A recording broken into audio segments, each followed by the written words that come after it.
the key It's all to the about awkward ending. Yes. Yeah, man. I don't feel like this was a very awkward intro though. Like we're just going. I like that about us. I like that we're just kicking it off. Okay, so I make the cough. I make the pause. Hello, gamers, friends, family, OTites, just people. Hello, how are you people? I hope you're well. This is Coach Mo, Coach Hulk, the big guy, coming to you with PSVG OT, episode number 25, the most unpreparedness. Joining me today is my dude, Steve Waldinger. You might know him from Comic Prov. You might know him from all the other cool things he does in the interwebs. Steve, how are you, brother? Hey, very good. Thank you. How are you? Man, okay. So last week was my birthday. Happy birthday. Thank you. Appreciate it, brother.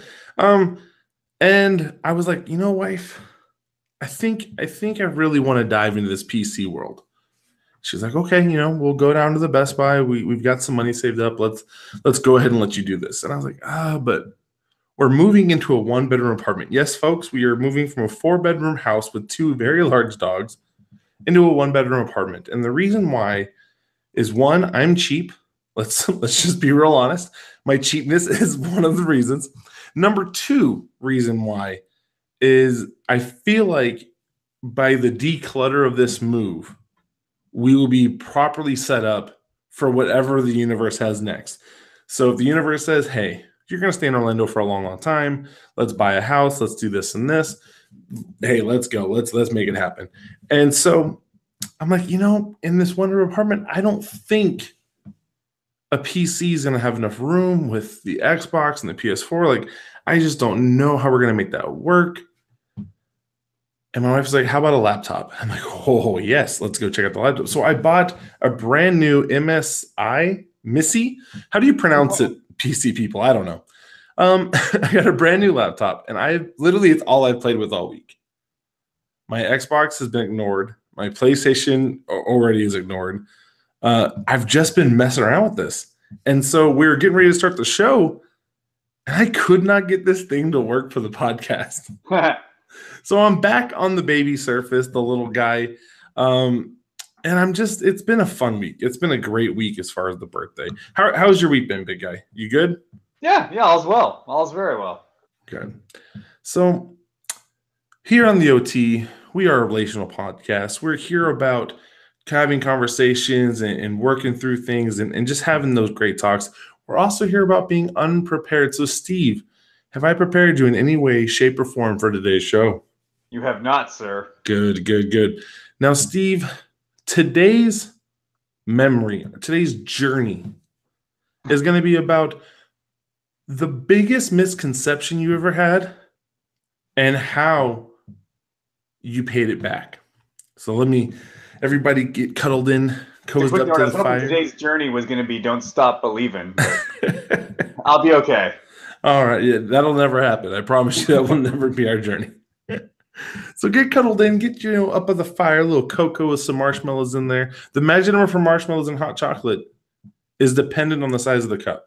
Normal coffee cup, 5. Extra large coffee cup, 7. Just wanted to help you guys out there. So my entire gaming life has been on a console. I started off with the 360 and then jumped to PS3, yeah. Didn't have a lot of Nintendo background, mainly sports games. Things happen. I've told you this story. You've heard it 100 million times from me. This week, I realized why PC is called the Master Race. I've played WoW and Dota 2, and I've played League of Legends, which I've played on the service before.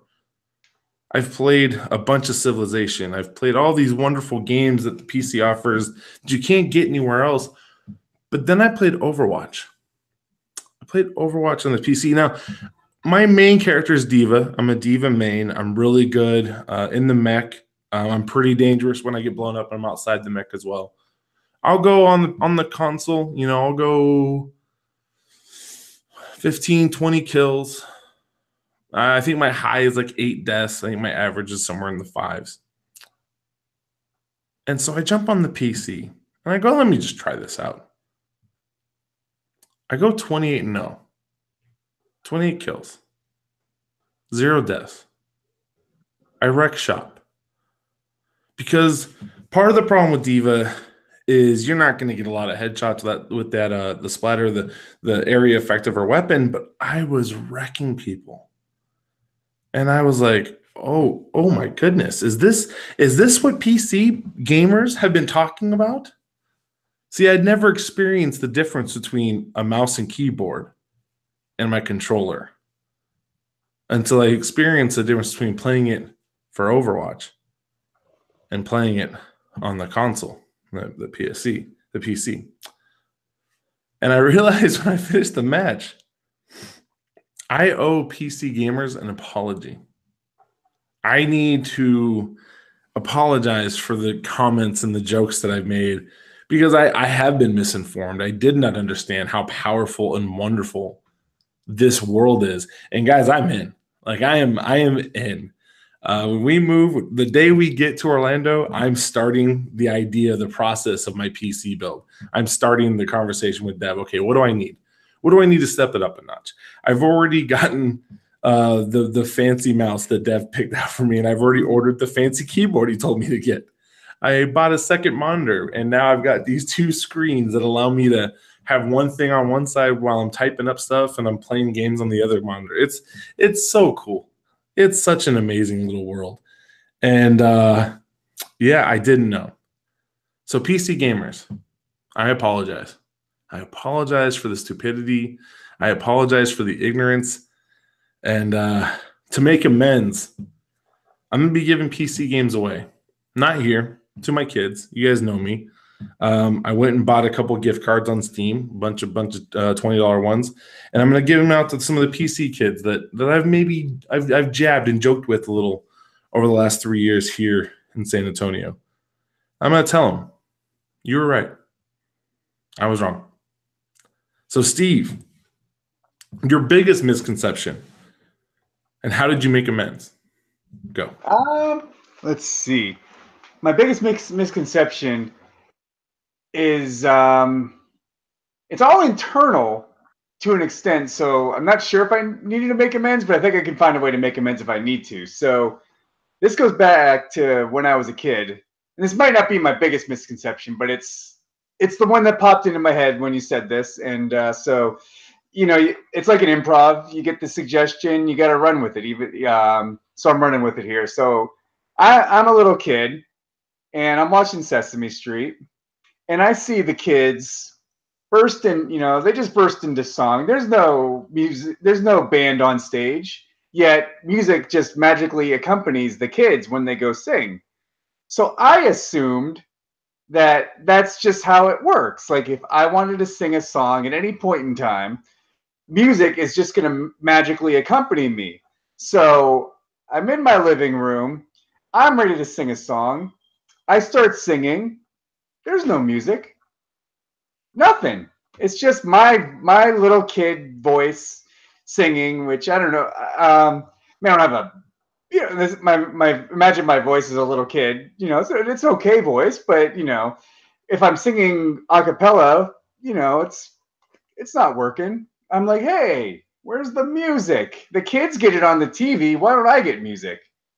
So I think that was my biggest misconception, is that the kids on the TV get music and I don't. So I guess to make amends, I guess I can make amends out of this. To make amends, many years later, I decided to write for the TV so that I can write the songs and the music that the kids are going to sing on TV, along with other funny things and so forth like that. I don't know how to respond to that other than I wish the music did come with you. I'm so sorry, man. Like I would be living a whole completely different life if that would have happened. That would have been awesome. Yeah, I'm sorry. Yeah, that sucks. It's okay. It wasn't meant to be. That's okay. I've learned it with it, but thank you for your sympathy. I do appreciate it. Sesame Street taught me a lot of things that I found out weren't true. Like just because you want to be like Oscar the Grouch, did you know it's frowned upon to sit inside a dumpster can? Like, yeah, really. Heavily frowned upon. TV makes it look so fun, but yeah, in real life, there's disease and Yep. vermin and so many bad things. I used to think I was helping my youngest sister out. I put her in and say, "Hey, there you go, Oscar. Enjoy, live your life. Be you, be you." 'Cause she was kind of a grumpy kid. I thought, I'm helping her out, and then I'm the one getting yelled at. I'm getting yelled at for trying to be a good friend, being a good brother. But it is what it is. Now, I'm thinking of the scene in Pineapple Express. I never actually saw the movie, but I remember it from the trailer because it's like in all the trailers. Like Seth Rogen and James Franco are on the run, and James Franco dives in a dumpster, and Seth Rogen's like, "Hey, what are you doing, man?" He's like, "Dude, I'm hiding in the dumpster." He's like, "No, don't hide in the dumpster." He's like, "But I'm already in here," and I don't, but it's only because I have no idea what you're talking about. Yeah, it's weird how quickly movies are kind of forgotten. When did this movie come out? Maybe I want to say at least 5 years ago now, maybe even longer. And it's sad that it's not an old movie, but yet it seems like an old movie. Yeah, again, you're talking. I'm the wrong audience. I don't have the ability to quick call the movie stuff. Now, I will say, the one time that I feel like the biggest misconception that I had when I was like little, when it comes to like that kind of stuff, was for the longest time, dude, I was trying to do that gummy bear bounce because I wanted to dunk. And so I would eat. I'm not lying. I would eat any berry I could get my hands on. Right? I would just eat berries off of random things. And one day I found out there are a couple berries that grow in bushes you're not supposed to eat because they're what they call poisonous. And I'm talking wrecked me, like destroyed me, like in the hospital, dehydrated type deal. And everyone's like, "What are you doing, you idiot?" And I'm like, "Guys, I want to dunk. Okay? I want to rise up to the stars. If I got to eat some berries, dude, I'll do it." So then they had to sit me down and explain to me how the gummy bears weren't true. And I was like, "What? What? It's all a lie." I thought if I ate the berries, they tell you have to be a cartoon bear for that to work. Well, again, I was a large kid, so me and bears never had them. It wasn't a big deal. I fit in great. Oh man, this is fantastic. Now, before we move in, I've got 3 questions for tonight. One student one. I had 2 wonderful people send some to us online because again, I took Friday off. Okay, I took Friday off from work. I did a bunch of stuff I had to for my new job, got that knocked out. But because I took the day off, I wasn't able to get all the student questions. And so I've only got 1 student question, but I've got 2 from other people. But before we move on, have you heard about this bet that we've got going on at PSVG right now, this wager? It's between Dev and the boss man, Don. It involves. I think it was mentioned. I think it was mentioned last week. The Marvel one with all the movies. Repeat it, but I believe I think I am a little familiar with what you're talking about. So, Boss Man Don, he had to watch all the Marvel movies from start to Infinity War, right? Mm-hmm. And then he has to take a little test, a little quiz action, and if he gets, I don't remember what the passing number was. I want to say it's got to be at least 60 or better. Mm-hmm. Right? I'm gonna throw that out there. I'm not 100%. So he's got to do like 60 or better. So he does 60 or better. Dev has to buy a Switch, the worst console on the planet. I'm not a Switch fan. Don't enjoy it. It's not. Okay, I love the idea of the technology, but there is not a game on the Switch that I enjoy. Okay, I've purchased, I want to say 25 games on the Switch. All 25 swings and misses, except for one. I like the Skylander Imaginator, but I like that game on every console. So, I mean, it's not a fair. But even still, 1 out of 25 isn't a good percentage. Yeah. I didn't like the Legend of Zelda. I didn't like the Mario Kart was fine. It's the same as the Wii U, but I don't dream about playing it. I'd rather play Forza. So what I was going to ask you on this, what kind of questions do you think would we need when the boss man Don's being tested to really find out if he was paying attention in his movies? Because here's the thing. I could sit down and watch all of the Harry Potter movies in a night, but I bet I would put money down that I wouldn't be paying attention. You know what I mean? I'd be on my phone. So, like, they're talking 2 questions per movie. I feel like these questions have got to be some in-depth stuff, man. You know what I mean? So I think what you do, you start, like most test, you start easy and work your way to the hard questions. But Dev's going to be stuck buying a $300 table weight if he doesn't, if Donnie gets all these easy one hitters. Gotcha. Okay? Yeah. We don't want that. I'm thinking if it's me, if I'm writing these questions, I'm looking at like some in-depth analysis of things that were like huge plot points, but how they would connect with the overall story arc. Like, how would you, so you're thinking, how do you write one question that does all that for a movie? You know what I mean? And so you and me being two pretty big Marvel buffs, I would say, like, as far as the Marvel universe is concerned, I would put myself in the top 5 of the people I know as far as comic knowledge. Yeah, it's as if we hosted a comics podcast sometime back where we talked various comics, including a lot of Marvel. So, I would put you above me all day. Like, I would say you're like probably number 3 on my list. Okay. So you as being one of these comic guys that I aspire to be someday, so that I can, have a battle of the wits and actually know some of the stuff you're talking about. As you were talking about a girl last time who had to talk backwards, I had no idea who that was. Oh, she's a DC character, Zatanna. That's why. Like, I had no idea. I was like, who is this? I don't know. That's not Squirrel Girl. What are you talking about? So let's say let's take the a non-Marvel movie to work on this question. Let's do what was one of the DC ones? Wonder Woman. What question would you ask to boil that whole movie down for someone who casually watched it? You know what I mean? If you don't want the person to pass, you can make it this like college level like essay question, like list 33 ways that Wonder Woman breaks down the tropes of traditional filmmaking. See, I don't think they're going to do anything like that. Now, I would die. I would laugh so hard if someone wrote a question like that for Donnie for this test. But I have a feeling if it's multiple choice or true false, I'm going to be super bummed out. Like, I feel like I think you can't do multiple choice. I think that's too easy. The reason I did so well in the SAT and the ACT is because I dominate multiple choice. Like, it's one of my gifts. So let's see. Let's maybe work with. Well, yeah, I know you weren't crazy about it, and I had my issues with it too. But maybe work with Thor Ragnarok for a sec here. No, see, I don't want to give anything away for Donnie listens to the show. Right. Yeah, so if we do anything, I don't want the boss man Don to go, oh, gotcha. that's a great idea. So I feel like if we mess with the DC stuff, there's nothing he can do. All right, gotcha. So back to Wonder Woman. Let's see. Well, Wonder Woman. Let's see.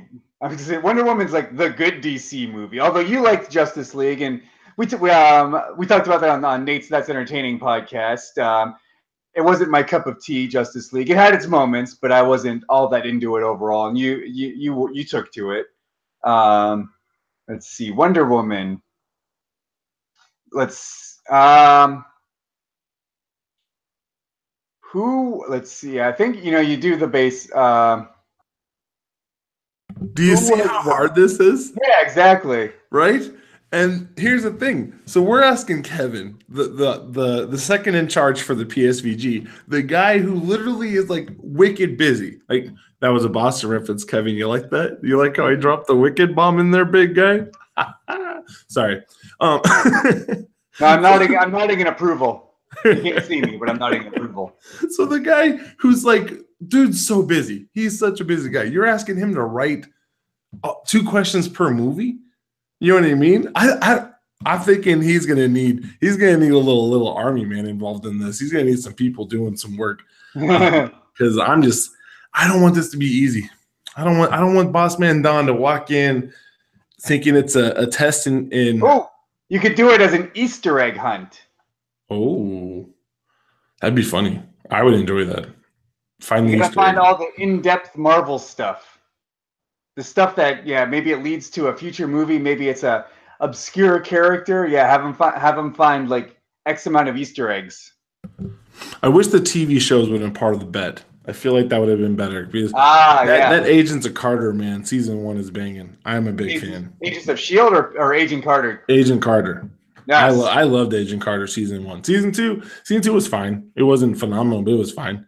But I love that thing. Ooh. I wish they wouldn't have canceled it. That was a banging. I think I do have I'll give you an offline question that could be a stumper. Ooh, like it.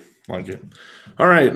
Well, now that we've dove into that for a minute, let's go ahead and get into our mailbag. Now, the first question we have comes from one of our loyalists of listeners, and she wants to know if you could have one day to dedicate towards this podcast, what would be different? For me, I would have some of the cool little sound effect things set up. So when I told one of my super funny jokes and I explained how funny it is, I would be like, psh, and then we'd push the noise and there'd be like the fake laughter. I think that would be pretty sweet to be able to do, but that's a lot of work. And as we hear the most unpreparedness of podcasts, I don't know if that follows it. Then we'd have to become like the most prepared podcast, and I don't have time for that in my life.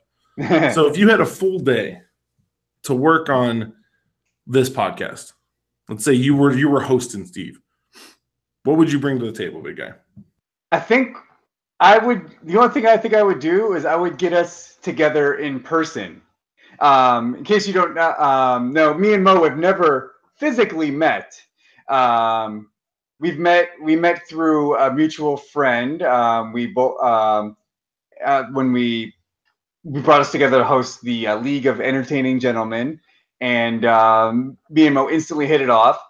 But yeah, he's always been in Texas. I've always been in California. Now he's going to Florida, but I'll still be in California. So that's what I'm going to take some liberties here. I'm going to assume by having all day to prepare the podcast, that means I have a pretty hefty budget to play with. So I'm guessing so. Yeah, I'm going to fly. I'm either going to fly Mo out here, or I'm going to fly out there, and then just the magic of being in the same room together physically, I think will just bring the podcast to the unseen level. You didn't know the podcast could get to this level, but then it's oh crap, it got there. How about that? And the cool thing about that, Dev's only 2 hours north of you. That's right, yeah. And I love Highway 101. Does 101 go that far down? Does it go all the way to LA? Yes, it does. Yeah, it's one of our major freeways. One of my favorite highways on this earth. One of my favorite. So, little known fact about the coach. I actually had an official visit down at UCLA a long time ago for football. And I chose to drive down with 2 friends instead of flying the way I was supposed to. Horrible decision. California is a very long state, but one of the most enjoyable trips of my life. Just fell in love with 101. So if you've never done it, going up there through Eureka, Reading, all those wonderful places, beautiful, beautiful, beautiful. That's all I'm going to say.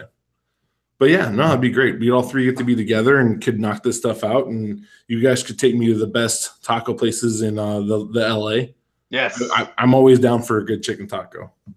That's my comfort food, and everybody knows that. Hard shell, chicken taco, light lettuce, normal cheese. Let's go. Let's go. I'm already scheming. All right. Now, I went on the Twitter because I was gone. I was missing a couple of things. We got one person who direct messaged back. It was PT, producer Tyler, and his thing was, Steve, do you have any questions for me? Was what he asked. So I'm going to give you a minute to think about that, and I'm going to go into the DM mailbag, the DIMS bag. Oh, I just created something new, Steve. Did you? The DIMS bag. I like it. Unpreparedeness, blapping up out of control. So from the DIMS bag, our wonderful question comes from one of my coaching buddies, Coach Ty, a really good guy. Okay, I believe it's pronounced Ty at the end. It's TAI. If I'm mispronouncing that, dude, you go ahead and let me know, okay, if I'm not saying it right. But he wants to know, how do you handle being in two different worlds? So, Coach, what I do is I love gaming, but this is something that I only get to do from a certain period of time to a certain period of time. So when it comes to playing video games or writing about games, I have a chunk, an hour or two knocked out every night dedicated toward that. Sometimes coaching comes first, then it does. Okay. My first year here in Texas, I literally was sleeping in my office. Okay. There wasn't enough hours in the day, which meant I was playing less and less video games. But when you have that balance and you're able to, it works out real good. So let's go with you, Steve. Living in two worlds. Let's go with, comics and movies, because those are two things you're very passionate about. How do you balance the two? Well, my joke answer is that I pull a Hannah Montana, basically. I have a separate person. Oh, because it's the best of both worlds. No. Exactly. Yes. But yeah, I think with comics and movies,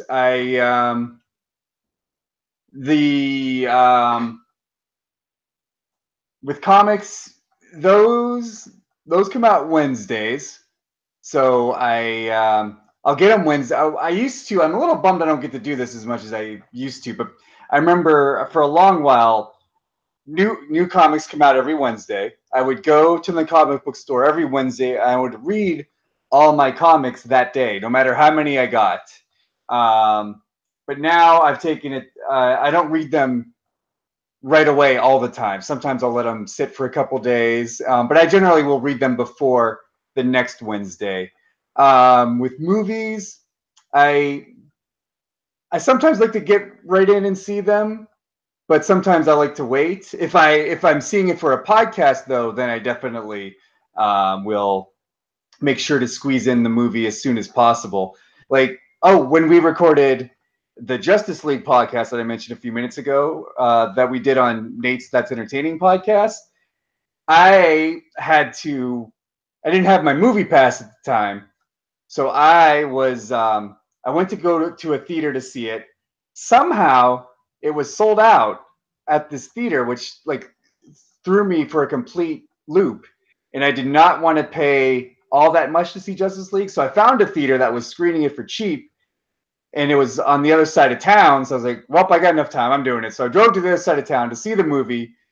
And I was all set to do the podcast. And then somewhere along, it got pushed back like a day or two. 2 days it got pushed back. So, but that's basically, when I have something pressing, I make sure I carve out the time. Like if I have to write a comic, it's like, okay, I'm going to go to my writing nook and I'm going to write this comic. I just shut off everything and I focus on that. And then if I have to, watch a movie or something like that for a podcast or whatever, then I go to a separate area and I do that. See, yeah, I think the balance is like what you're saying is very big. Yeah. Yeah. So our next question. Our next one, he said he didn't want to be named. So I feel like I'm going to honor it. I kind of don't want to, but I'm going to do it. With the Portland Trailblazers losing to the New Orleans Pelicans 4-0 in a complete sweep, would you call it the worst 3-versus-6 matchup in recent history in the NBA? Yes, my Blazers lost. Wait, I thought you were a Spurs fan. No. So I think we've told it on here a couple times. I am a Chicago fan for baseball, hockey, football. However, back in the early 1990s, I watched Clyde Drexler just give it to Jordan. Now that's my Trailblazers is Clyde Drexler. Yeah. And I became a Blazer fan, and I've been a Blazer fan ever since, even through some really bad times. And I've gotten to watch the Blazers play the Spurs a couple of times and made some enemies, and it's been pretty fun. But I'm not going to say that my Blazers being a 3 seed, losing to the 6 seed was the worst. And here's why. I feel like if you're looking at the overall standings, there was like 3 games, maybe 2 games separating that 3 and that 6 seed. Okay, it wasn't much. I'm also going to point out that right now Anthony Davis is playing basketball on a whole nother level. And I'm literally thinking they're going to maybe not sweep Golden State, but they have a chance to win that series. And for the longest time, we thought Golden State was untouchable. He is playing bananas basketball. And so even though you're trying to throw a little shade my way, you're trying to mess with me, get me off my nice, normal Coach Moiness, I'm not going to throw it back. I'm just going to say, no, it was not the worst. Steve, Blazers Pelicans, the sweep. How do you feel? What do you think? I agree. Definitely not the worst. The West is overall, they tend to be a stronger conference than the East. And like you mentioned, there wasn't that many games separating the two. So yeah, it's just the way the seedings fall, that it's 3 and 6, but really there's only a handful of games separating them. So yeah. Appreciate it. Appreciate it. That's what I'm talking about. Now, Steve, as producer Tyler, PT, said on the Twitters, do you have any questions for me? Do you have any curveballs you want to toss my way? Well, as a matter of fact, I do. Well, bring it, sir. Now, this is a follow-up to a question I asked you 2 weeks ago.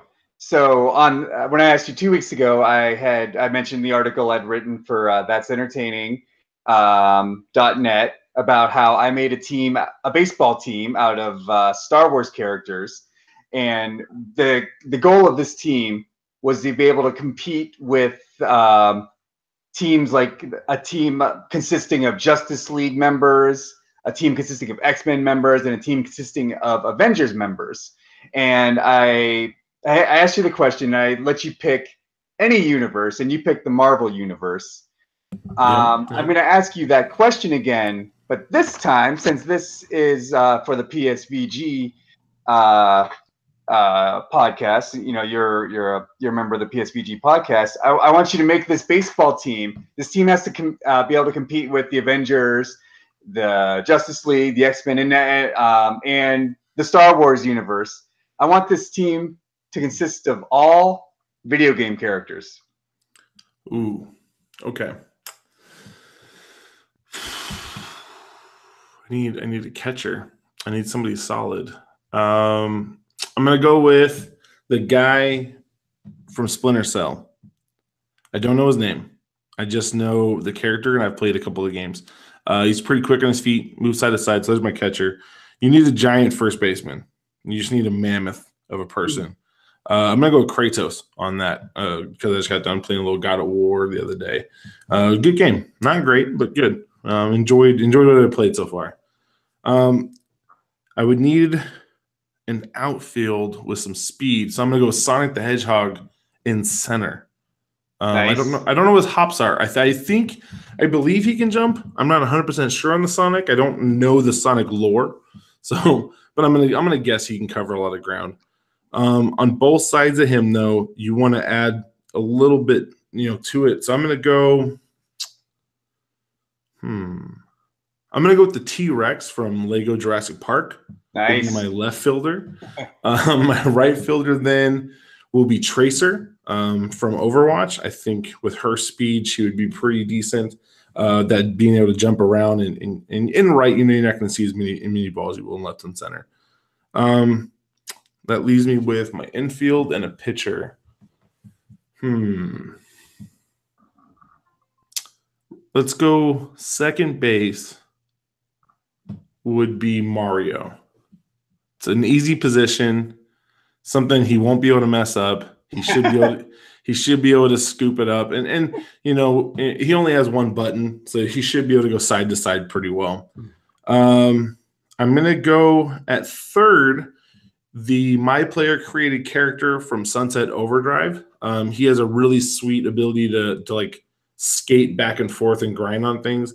I'm going to use that ability to cover the hot corner. Nice. Shortstop, I'm going to go with Michonne from Telltale's The Walking Dead video game. She's just a crazy, amazing character. She's got a strong arm from wielding that machete. So I'm going to believe she can scoop that and make that throw. And I need a pitcher. I need a fastballer. I need somebody who's got something to prove. So I'm going to go back to Overwatch. And my starting pitcher will be Junkrat. I feel like with his nastiness, some good things are going to come. So that's my team. Excellent. All right, man. So how much actual baseball are you watching right now? You watching a lot of baseball? Got a lot of baseball on the. I love the Pittsburgh Pirates, and we got off to a hot start, but this week hasn't been the most fun week for us. We lost 2 out of 3 at home to the Rockies. And aside from scoring 10 runs in our win, we haven't scored that many runs this week. And so far, we've lost. I think we've lost 3 straight to Philly. I was hoping we could split. It's a 4-game series in Philly, and so far, well, no. Let's see. Wait. Friday. I think it's. I forget. A little hazy, so I'm not watching all the baseball because I forget if they played Friday, Saturday, Sunday, Monday. All I know is so far the Pirates have lost. Have not won any games in Philadelphia, so I'm a hair worried, but it's super early, so. Yeah, my Cubs not playing real good. It's a little bit of defense and a whole lot of pitching. Like we're not doing all things we're supposed to be doing.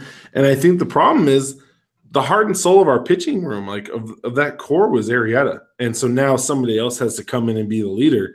And I just don't think we have the guy yet who's going to get the troops rallied. And when you're having a bad day, who's willing to call you on your crap and be like, no, you need to tell somebody. They're not playing good ball. They're not playing good ball, but hopefully, it changes. Schwarber and Javi, God, those bats are fire. I have Baez on one of my fantasy teams, and he's exactly. He's scorching right now. Yeah, he's playing some real good baseball. So, all right. Now we get to my favorite part, the game of the year part. And so for me, it's game of the year. For you, it's movie or comic of the year. We're rolling with, and so I'm gonna go first this time, Big Steve. And the reason why my game of the year was called I Hope. I thought it would be God of War, but God of War had a couple things I wasn't a big fan of. Just some really repetitive dialogue in battles, and it's little stuff, but it's just not for me. And again, I've only played an hour and a half, maybe 2. I think I actually streamed it for the Play Some Video Games account. I think that's mine. It's like the first hour in there. I'm not 100%. I think I did it. It was very late, I believe. And so, but we turn around and I've also played Dota 2 and I've played Overwatch on the PC now, and I've dove into all these games on the PC that I've never played before, and a lot of them are good, but they're not game of the year good. Now, I Hope is a story of 2, I'm going to say, mythical creatures battling against a really bad monster. Its shading is off. It's a little wonky control-wise. It's got some issues. However, the underlying story, it's about a family going through cancer. And the moment you realize the monster is called cancer, and the way that the monster works, and the way the levels are designed, first you have to get knowledge to understand how it's doing what it's doing and how you're going to beat it. And it's such an incredible, amazing game from that standpoint that for somebody who's had to deal with the ugliness that is cancer. So I don't talk about it a lot, but my buddy Kalani, a long time ago, he was my hero. And when I was in high school, Kalani was a year older than I am, and he went down and he got a full-ride scholarship to play football. And I wanted to be like Kalani when I grew up, right? And I finally get to my school, and I'm having my freshman year, and I get a phone call from his mama, and his mama just said, "Hey, Kalani's coming home." I'm like, what happened? Did he get hurt? Kalani has cancer. I was like, what? This guy never smoked. He doesn't drink. He never partied. He never did any of this stuff, but he's got cancer spreading all over his lungs. So I started growing my hair out for locks of love. There's a couple of pictures that I think people can see. They're all over from like my college days. And I've got long hair, and I grew it out for once 11. Well, Kalani passed away. He fought the good fight for about 2 years and gave all he had. Very sorry to hear. It's okay. This is 10 years ago, man.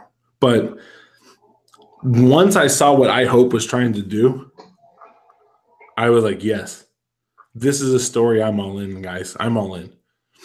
And it's incredible. It's really well done. I think, if it wasn't that huge emotional attachment that I had once they named the monster Cancer, I would never give this game a second thought. But because they did, this game got 2, 3, 4 hours out of me. And I've loved every minute of it. So if you look it up, it's on Xbox Live. I don't know if it's on anybody else's. I don't know where else it's out. But it's called I Hope. And I love it to pieces. It's really, really good. So on a lighter note, hopefully, Steve, movie or comic of the year so far, what's been, just the awesome experience for you? Well, I've already mentioned Squirrel Girl numerous times on the podcast. The only little quick shout out I want to give to Squirrel Girl that I haven't mentioned is I just found out with this last issue that came out that the regular series artist, Erica Henderson, this is her last issue for the foreseeable future as the main artist. She'll still be doing the covers, but a new artist is going to take over. And she shared, just how great an experience has been working on the comic and stuff like that. So yeah, it was a bummer to hear that. I'm happy for her. She's got some other amazing opportunities coming her way. But yeah, it's a bummer that when I pick up next month's Squirrel Girl, once I get past the cover, it's not going to be her art in there anymore. So I want to give her a quick shout out. But my comic of the year, I'm going to go with my boy Spider-Man. I'm going to go with The Amazing Spider-Man. Because of another run that's coming to an end. This one has been a long run. Dan Slott took over the writing duties of Spider-Man. I don't even remember the year. It might have been as far back as like 2008, 2009, maybe somewhere around there, give or take. Like 10 years almost. At least, yeah. And he's been writing The Amazing Spider-Man for a very long time. It went through a lot of different things. For a while, they went, forget if they went weekly or bi-weekly, but they were on an insane schedule and they kept it up really well. It went through a lot of fun stuff. The Superior Spider-Man, Dan Slott wrote that, where Dr. Octopus took over. He switched places with Peter Parker, so Dr. Octopus actually became Spider-Man, and nobody was aware of what happened because he was Dr. Octopus in Peter Parker's body. And so, he tried to live up to the Spider-Man mantle, but he was doing it in a very Dr. Octopus way. And that was a very, I love that approach. It was a great comic. And then Spider-Man, of course, comes back because, you have to at some point. And yeah, it's been a good run, but his run's coming to an end with Spider-Man number 800, which comes out, I believe, next month. And the story is aptly his final storyline is aptly named "Go Down Swinging," and this arc has been it caught the comic world off guard because issue 795 was like a really hot issue. That's the first issue that actually 794 was the first issue where Norman Osborn got the Carnage symbiote, and so now he's the Red Goblin. And it was teased in 794, but 795 is where like everything comes together. And so that issue was like insanely hot. I haven't been able to find a first print anywhere. But yeah, he's made it. His whole run has been incredible, and he's literally going down swinging with this last story. I'm gonna miss Dan Slott writing Spider-Man. Spider-Man is, of course, as I've mentioned, I'm sure a time or two here, he's my all-time favorite superhero, and Dan Slott brought a great energy, a great life to Spider-Man. So I'm sad to see him go, but he's going to do some more wonderful comics, and yeah, we'll see what happens next in Spidey's world. I'm sure it's going to be great. I'm sure it's going to be amazing. Miles Morales all day. Like, that's all I have to say. Best better. Just saying. Maybe not. Okay. I've only read like 4 comics with Miles Morales in it because Hulk ran them. Yeah. I should one of these days I'll dig up a list of Spider-Man Hulk team up comics you should read. I'm always down. I'm a big Hulk fan, so I'll read whatever he's in. So, do you have any more questions? Any more curveballs you want to throw my way? Or are we ready to wrap this bad boy up? I think we're ready to wrap up. All right. So, gamers, make sure you shout out and say thank you to Steve. People, make sure you give Steve a shout out. Friends and family, make sure you give Steve a shout out. Students, make sure you give Steve a shout out. Steve, as all these wonderful, interesting, amazing listeners that I've just named off are going to give you a shout out, sir. Can you tell them where to find you? Oh, absolutely. And I thank you in advance for your shout out. I want to give you all a shout out. You're all awesome. You can find me on both Twitter and Instagram at Steve Waldinger. That's SteveWaldinger.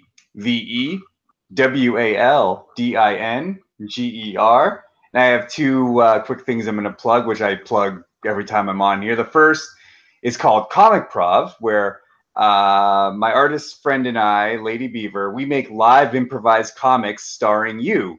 So if you want to be drawn in a comic, we will do that.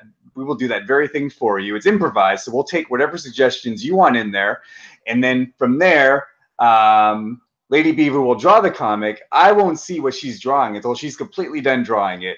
Once she's done, I fill in the words without her having any idea what I'm going to write, and then once we're completely done, then we both see the finished product, and everybody enjoys it because it's a phenomenal process. We get so many fun suggestions when we do these for people, and the energy it brings to it is just so fantastic. It's so much fun for her to draw, and it's so much fun for me to write, and they have a great time reading it. If you want to be drawn in a comic like that, you can go to our website. For more information, comicprov.com. That's COMICPROV. And we're on Instagram and Twitter at comicprov. And then my last plug is for the podcast I co-host with my buddy Chris called the Episode 1 Podcast. We take a look at the first episodes of new TV shows, and then we break them down. We unfairly judge the whole series based on this one episode and see if we're going to continue watching or if we're just going to call it quits after one episode. Our most recent episode that's out right now is Krypton on the Sci-Fi Channel, which is a story about Superman's grandfather. You can find us on Twitter and Instagram at Episode 1 Pod.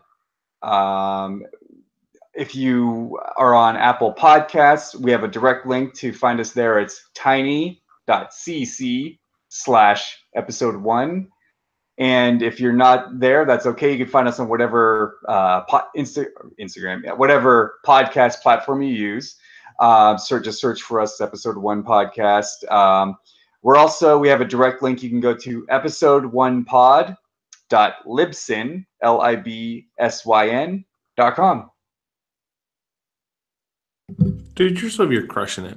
You're just doing the big stuff, man. Now, I actually had something that I wanted to share today, but I couldn't make it work. So we're going to have to share it next week. And why do I do that? Why do I set up and tell you about it when it didn't happen? I don't know. It's just something I do. It's building intrigue. Now everybody's like, what is it? I'm wondering what it is. Respect. Yeah, you gotta build the intrigue, guys. That's what we're doing here. Now, you can find me at the Coach Hulk almost everywhere on the Twitters, on the internets, on the Xbox and all that stuff. Got a couple things that we've just been writing and working on. Almost ready to put some stuff up back on the site. Thank you guys for all the great comments I got on my last piece. Really appreciated I got 2 really cool messages, and I really appreciate that. But there was one thing that I was asked about 2, 3, 4 times the last couple of days, and I just want to let people know. I was asked basically, why doesn't PSVG OT have its own Twitter or its own marketing? Why aren't we pushing it out for the masses for everybody to know, hey, come follow us the way that the other cool PSVG podcasts do? Well, reason is I'm old. I'm tired. And I'm moving. And I'm not trying to sign up for that. I don't have time in the day. Again, I live a life of moderation. I moderately choose when to spend my time doing what. And I don't got time to be on my phone doing that stuff. But here's the thing. I understand that we have some wonderful people. We have the Choff, okay? We got the DC, the Delvin Cox. We have these wonderful people in our community who I love and adore, and I'm so grateful for. And so here's what I'm going to do. I'm going to work it out, and we're going to find a way to make it so we can talk to you more, okay? And when we come up with it, we'll share it out. But thank you guys so much for all the comments and the love and the hitting us up. I appreciate you. You are very, very loved, and I'm very, very grateful that I met you in this whole big world of the internet. So with that, it's Steve and Coach saying have a wonderful night. Thank you for listening to the show, and that's game over. Oh, I have to push the stop button.